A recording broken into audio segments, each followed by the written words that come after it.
συνειδεί τα υπομένει για την αγάπη του Θεού και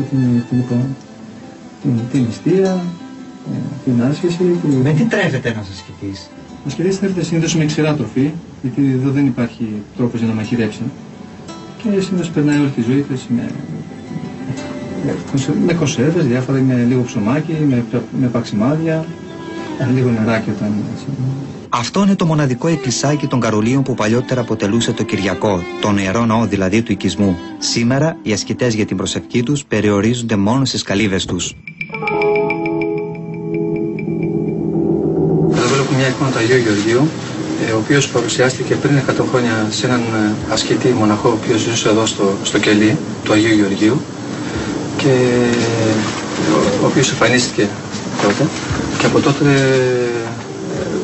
φτιάξανε μια εικόνα εις ανάμνηση του γεγονότος. Ένας από τους παλαιότερους ασκητές της ερημικής περιοχής είναι ο γέροντας Βλάσιος. 50 χρόνια εγκαταβεί στο ησυχαστήριο της Γεννήσεως του Χριστού στα Κατουνάκια.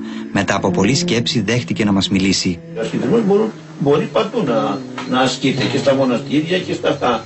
Περισσότερο είναι ο τρόπος παρά ο τόπος. Συμβάλλει να είμαστε ο τόπος, αλλά περισσότερο είναι ο τρόπος.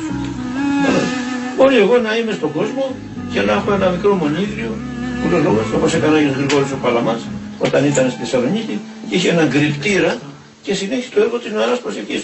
Γύρω από την προσευχή που είναι, ας πούμε, ένας τρόπος που λέει ο Άγιος Γρηγόρης Συναήτης, ότι μπορείς, ας πούμε, πιο εύκολα παρά από τις, όχι πιο εύκολα, πιο γρήγορα να έρθεις δηλαδή στον εαυτό σου και από εκεί να ενωθείς με τον Θεό παρά τις εντολές. Πιο μπροστά με την προσευχή, αλλά είναι πιο δύσκολος ο δρόμος. Γιατί έχει πλάνες, ανομαλίες. Και το βασικότερο είναι να πρέπει να έχεις διδάσκαλο. Ο γέροντας Βλάσιος μίλησε για την παραμέληση των πνευματικών καθηκόντων, κυρίως από τους νέους. Λέει ο Άγιος Κοσμάς ο Ετωλός ότι θα έρθει καιρός που θα μιλάει διάβολος και ένα διαλόγο. Αν μάλλον βλέπει 3-4 ώρες, ας πούμε, και βάζει μέσα του μεγάλα θηρία, ας πούμε, φαντασίες και λοιπά από την τηλεόραση, πώς θα κάνει τα καθήκοντα μετά αυτά που τα έβαλαν οι Άγιοι Πατέρες? Πρέπει να αποβληθούν αυτά πρώτα, να αντικατασταθεί η τηλεόραση με την πατερική διδασκαλία και το κινητό να αντικατασταθεί με το κομποσκίνη, όπως κάνανε εμείς και λαϊκοί στον κόσμο. Εγώ στους μπειράζουσα.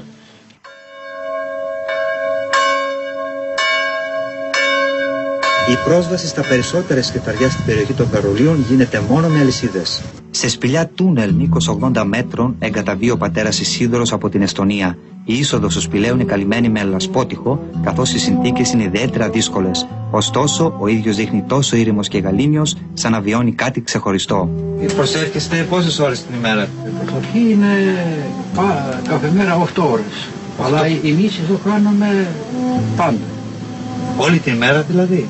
Ναι, δουλεύουμε, κάνουμε και το στόχιστε, κάνουμε και τις άλλες ώρες δουλειά. Τρώμε, κάνουμε προσευχή, δουλεύουμε, κάνουμε προσευχή. Αυτό είναι το λεγόμενο κόκκινο σπήλαιο. Η ονομασία του προέρχεται από το κοκκινόχωμα που βγάζει, το οποίο χρησιμοποιείται για την αγιογράφηση των βυζαντινών εικόνων. Εδώ τα καλοκαίρια ζει ο γέροντας Δανιήλ. Από την ηλικία μόλις των 11 ετών ασκητεύει στο Άγιον Όρος ο πατέρας Θωμάς, ο μοναδικός αγιορείτης Αργυροχρυσοχώος. Μια ολόκληρη ζωή στο περιβόλι της Παναγιάς. Η μαρτυρία του είναι συγκλονιστική. Έχω 55 χρόνια εδώ στη σκήτη της μικράς Αγίας Σάνης, της αδερφότητας των Θωμάδων.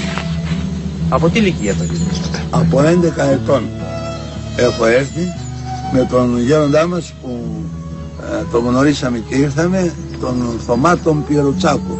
Πήγα να κοιμηθώ το βράδυ και βλέπω στον ύπνο μου την Παναγία, μια υψηλόσωμη γυναίκα, στα μαύρα ντυμένη και με πολύ φωτεινό πρόσωπο και μου λέει, εγώ είμαι η Παναγία, παιδί μου, έλα να σε πάρω να σου δείξω τον παράδεισο. Μία από τις θαυματουργές εικόνες στην περιοχή της ερήμου φυλάσσεται στον κελί των Γερασιμαίων στη Μικρή Αγία Άννα.